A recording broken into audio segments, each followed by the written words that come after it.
everybody. Ever since I was little, I've been a massive fan of Star Trek. As a kid, reruns of The Next Generation were constantly playing in my house. And then later as a teenager, my whole family became obsessed with Deep Space Nine, especially after having fallen in love with Ronald D. Moore's reimagined Battlestar Galactica series, which if you haven't seen, what are you doing? Go watch it right now. It's incredible. Yet among 90s era Trek, there exists a black sheep. An inconsistent series of truly triumphant highs, but painful lows. Star Trek Voyager. With a fantastic ensemble cast, including the likes of Tim Russ and Kate Mulgrew, Voyager deservingly earned itself a loyal fanbase, myself included.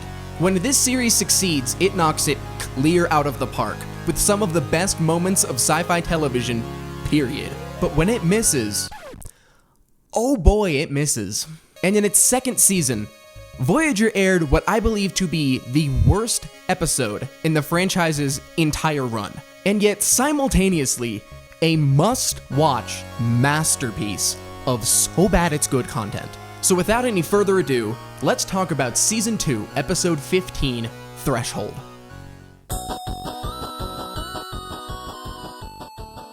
So for those of you not in the know, Star Trek Voyager follows the crew of the titular starship after they were accidentally teleported 70,000 light years away from Earth, stranding them in an uncharted part of the galaxy with an estimated return trip of 75 years at maximum speed. So it's sort of like the Odyssey, but in space! Which, as we all know, instantly makes anything a million times cooler than it would be otherwise. This is not an ironic take, this is simply the truth. Throughout the series, the crew make contact with a bunch of unfamiliar and exciting alien societies as they search for technology or any other means of shortening their trip so that they can all get home sometime before they kick the bucket. It's a race against time to touch grass again one more time before you croak. The episode opens with Tom Paris, helmsman of the starship Voyager and resident bad boy, piloting a shuttle with an experimental transwarp drive on it, a project he and the senior officers have been working on to try and increase the ship's maximum speed. It's worth noting that in Star Trek lore, this should be a theoretical impossibility. Surpassing warp 10 should be a universal no-no. He switches on the engine and he starts zooming. But unfortunately, he zooms too hard and he breaks the ship, revealing that we were in a simulation this whole time, and his friend Harry gives him some serious stank eye. We cut to the gang hanging out in the mess hall, moping about their failure. Every time we get close to crossing the threshold, the subspace torque rips a nacelle off the shuttle. By the way, the amount of times that the characters in this episode say the word threshold is maddening. Threshold. Threshold. Threshold. Find a thesaurus. Neelix, the ship's cook/advisor/pet, it seems sometimes, I don't know, it's not important, says something to Tom that gives him an epiphany. And so they all rush back to the simulation room to try something new. And lo and behold, our resident bad boy did it. Warp 10. They're congratulated by Captain Janeway, and she approves a manned test flight of the new engine. Later that night, Janeway goes up to Tom and tells him that he can't be the one to make the flight, since the doctor says, based on his medical records, there is a 2% chance that he could have a brain hemorrhage at those speeds, so somebody else has to make the flight. Tom throws a fit, whining about how he has to be the one to make the flight, because of all of the babes that it will get him, which convinces Janeway. Good luck, Lieutenant. And then the issue is never brought up again. This scene sets up and resolves an issue within 3 minutes, and I'm just baffled as to why it was included at all. I mean, sure, to be fair, this scene sets up how important this flight is to Tom. He wants to live up to his father, who he feels that he has failed as a son, which you'd think would be a compelling issue for this character to deal with in this episode to tackle. But no, we get one conversation and then it's dropped in favor of the fever dream that is about to come. Buckle up, boys, it's about to get weird. So it's the day of the flight. Tom gets in the shuttle and he zooms off. But just as he crosses the warp 10 barrier, he disappears from all sensors and visuals. They don't think he's dead because sensors show that he did cross the warp 10 barrier, but they don't know what happened. His shuttle reappears just as quickly as it left, so they beam him directly to sickbay, and the doctor demonstrates his exceptional bedside manner. Wake up, Lieutenant! After some bed rest, Tom heads to the cafeteria with his friend B'Elanna to comb through the data from the flight. Neelix brings them a pot of coffee so bad that it somehow gives Tom space aids. They go back to sickbay where the doctor asks him a few questions. What did he ingest? Just a cup of Neelix's coffee. It's a miracle he's still alive. The doctor runs some tests and uses science to determine that Tom does not in fact have space aids, but is suddenly allergic to water.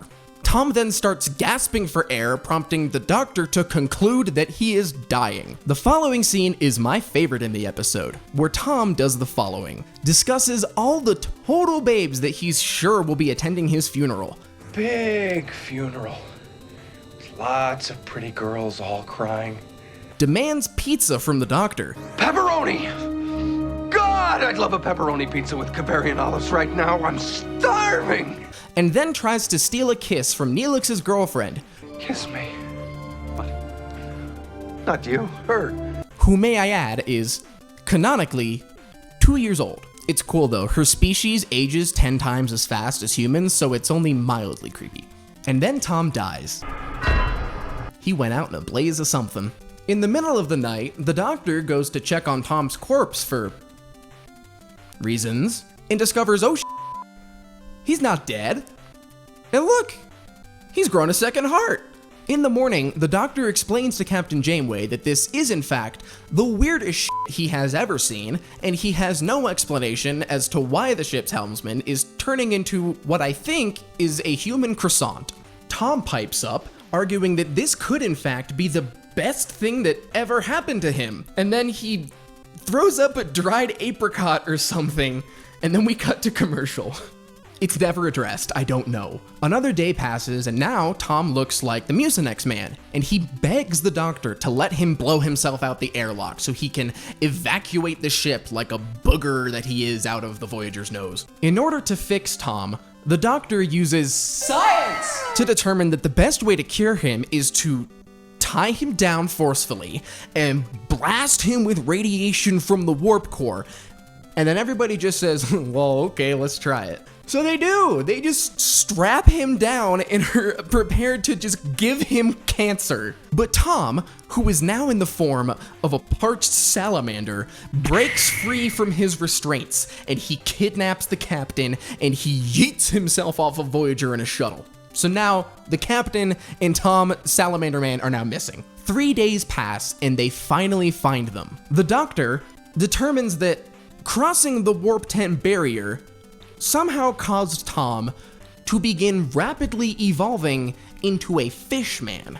We then cut to 2 giant fish lizard things on a planet. It is then revealed that the fish people are in fact Tom and Captain Janeway, who in their absence from the ship have f***ed and made salamander fish babies.